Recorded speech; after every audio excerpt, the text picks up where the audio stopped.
रोजगार आंकड़े और इकॉनमी खुलने से अमेरिकी बाजारों में जोर कायम। डाउ जोन्स ने 460 पॉइंट की बढ़त दिखाई, नए शिखर पर पहुंचा फिर से। नैस्डैक का सूचकांक आज फेड की बैठक पर होगी नजर। इधर एशियाई बाजारों में मिलीजुली शुरुआत, एसजीएक्स निफ्टी 100 पॉइंट ऊपर। 3 सरकारी कंपनियों में विनिवेश की तरफ बढ़े कदम। आईटीडीसी, कॉनकोर और एमएसटीसी की सब्सिडरी फेरो स्क्रैप निगम में हिस्सेदारी जल्द बेचने की हो रही है तैयारी। इसी हफ्ते इंटर मिनिस्ट्रियल ग्रुप की बैठक संभव। सीएनबीसी आवाज की बिग एक्सक्लूसिव। लॉकडाउन के बावजूद टाइटन ने चौथी तिमाही में पेश किए शानदार नतीजे। मुनाफे में 21% का उछाल, मार्जिन की उम्मीद से बेहतर। वहीं पीवीआर को चौथी तिमाही में अनुमान से ज्यादा 74 करोड़ का घाटा। आइनॉक्स लेजर भी मुनाफे से घाटे में आए। और आज चौथी तिमाही के नतीजे पेश करेगी हीरो मोटोकॉर्प। तिमाही आधार पर मुनाफा 36% घटने का अनुमान, आय में भी करीब 13% की गिरावट संभव। और देश में कोरोना मरीजों की संख्या 2.5 लाख के पार पहुंची। पिछले 24 घंटों में करीब 10,000 नए केसेस दर्ज। उधर दिल्ली के मुख्यमंत्री अरविंद केजरीवाल की तबीयत बिगड़ी। आज होगा कोरोना टेस्ट।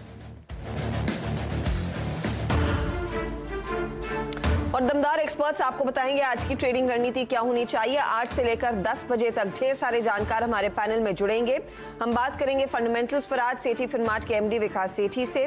तकनीकी तौर पर भारतीय बाजारों में आपकी इस समय क्या अप्रोच रहनी चाहिए, एलएफएस ब्रोकिंग के राजेश सातपुते, मोतीलाल ओसवाल फाइनेंशियल सर्विसेज के चंदन तापड़िया, कॉन्सेप्ट एडवाइजरी के शुभम अग्रवाल और सैंक्टम वेल्थ मैनेजमेंट के टेक्निकल और डेरिवेटिव हेड आशीष चतुर्मोता जुड़ेंगे हमारे साथ। इसी के साथ बाजार पर यहां से आगे की ट्रैजेक्टरी कितनी मजबूत दिखाई दे रही है, जो रैली देखने को मिली है ग्लोबल मार्केट्स में, और भारतीय बाजारों में जो मजबूती आई है कितनी टिकेगी, कितना आपने इसमें हिस्सा लेना चाहिए, सब पर बातचीत होगी कोटक एएमसी के एमडी और सीईओ और साथ ही पीएमईएसी के सदस्य नीलेश शाह से।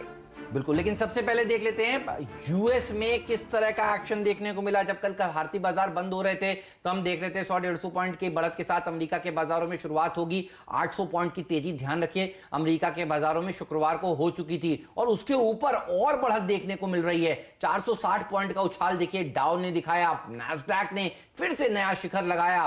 शानदार संकेत नीरज, अमेरिका के बाजारों से हमारे हाथ लगे हैं। बिल्कुल सही कह रहे हैं आप। मैं आपको एक छोटी सी कहानी सुनाता हूँ। 2008-9 में जब लीमन क्राइसिस हुई थी तो उसको रिकवर करने में 1.5-2 साल लगे थे मार्केट को पूरी तरीके से, लेकिन इस बार की रिकवरी 3 महीने में हुई है। क्योंकि उस समय जो लिक्विडिटी झोंकी गई थी मार्केट में, उसके सामने जो इस बार लिक्विडिटी डाली गई पूरी दुनिया के बाज़ारों में, वो अगर आप इन्फ्लेशन एडजस्ट कर लें 12 साल का तो कम से कम 100x है। इसलिए आप देखेंगे कि अमेरिका की बैंकरप्ट कंपनियां डबल हो चुकी हैं पिछले 1 हफ्ते में। हर्ट जो वहाँ की रेंटल कार चलाती है उसके स्टॉक प्राइस में 110% की गेन्स आई हैं। कहने का तात्पर्य ये है कि सरकारों ने इतनी मदद करी है इकनॉमी को रिवाइव करने के लिए कि उसके ऊपर कोई असर ना आए, कि पैसे की कोई कमी नहीं है। इसलिए उम्मीद जगती है जब आपके हाथ में पैसा है तो आप अपने बिजनेस को फिर से खड़ा कर सकते हैं। यही होप है कि आप देखिए 3 महीने के अंदर पूरे जो 22 मार्च से अब तक के लॉसेस थे वो अमेरिकी बाजार ने रिकवर कर लिए हैं। S&P उससे ऊपर निकलने की तैयारी कर रहा है, 40% का गेन हुआ है। तो इसीलिए मैं कह रहा हूँ कि 2008 के सामने 2020 में 100x अगर पैसा डाला गया है तो वो आपको दिखेगा, और वो हमें दिख रहा है। और ये एक जगह नहीं, पूरी दुनिया में ऐसा किया गया है। तो पूरी कहानी मार्केट की ये है। तो एक शुक्रवार को मैंने नीरज बड़ा इंटरेस्टिंग ट्वीट किया था कि बड़े से बड़े पेंडेमिक को हराया जा सकता है लिक्विडिटी से। तो हेलीकॉप्टर मनी देखिए आ रहा है भारत में और दुनिया भर के बाजारों में।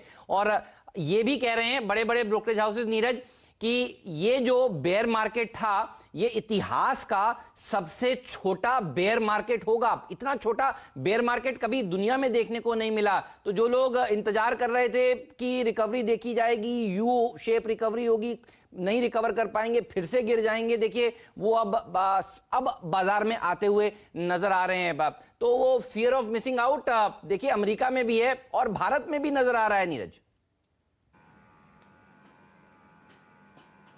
बिल्कुल आप सही कह रहे हैं। देखिए भारत में भी वैसा ही हुआ। इसको मैं तो कह रहा हूँ बेयर मार्केट कहना ही नहीं चाहिए। जो अगर 90 दिन के अंदर चीज़ें बदल जाती हैं तो वो बेयर मार्केट नहीं है, ये एक ब्लिप था। और उस ब्लिप को कंट्रोल करने के लिए सरकारों ने जो प्रयास किए वो कमेंडेबल है।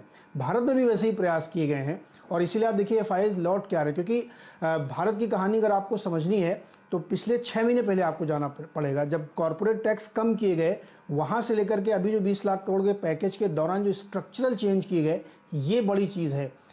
इसलिए आप देखेंगे कि भारत में भी शानदार रिकवरी देखने को मिल रही है। जैसे जैसे ये पेंडेमिक खत्म होता जाएगा आप देखेंगे कि बहुत शार्प रिकवरी इंडियन मार्केट में देखने को मिले। क्योंकि कई बार कहते हैं ना ब्लेसिंग इन डिस्गाइज है, इस कोविड के चक्कर में सरकार ने इतने बड़े चेंजेस कर दिए हैं स्ट्रक्चर में कि वो फायदा हमें पहुंचाएंगे आने वाले समय में। Lost on that. और हमने देखा है कि और जिन लोगों ने धैर्य रखा और बाजार में इन्वेस्टेड रहे उनको अब रिवॉर्ड भी मिलता हुआ दिखाई दे रहा है। 10,167 पर कल जाकर निफ्टी टिका था। निफ्टी बैंक में भी हमने देखा एक अच्छी खासी तेजी थी।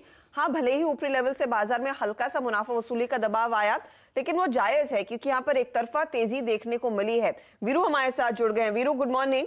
आज मैं देख रही हूँ एफआईआईज की ओर से कैश मार्केट में खरीदारी के आंकड़े ज्यादा बेहतर है डोमेस्टिक इंस्टीट्यूशंस के बिकवाली के आंकड़ों के सामने, लेकिन इन डेटा पॉइंट्स को आप कैसे पढ़ रहे हैं? कल थोड़ी सी मुनाफा वसूली आई मार्केट में, क्या डिप में एक अपॉर्चुनिटी फिर दे रहा है बाजार?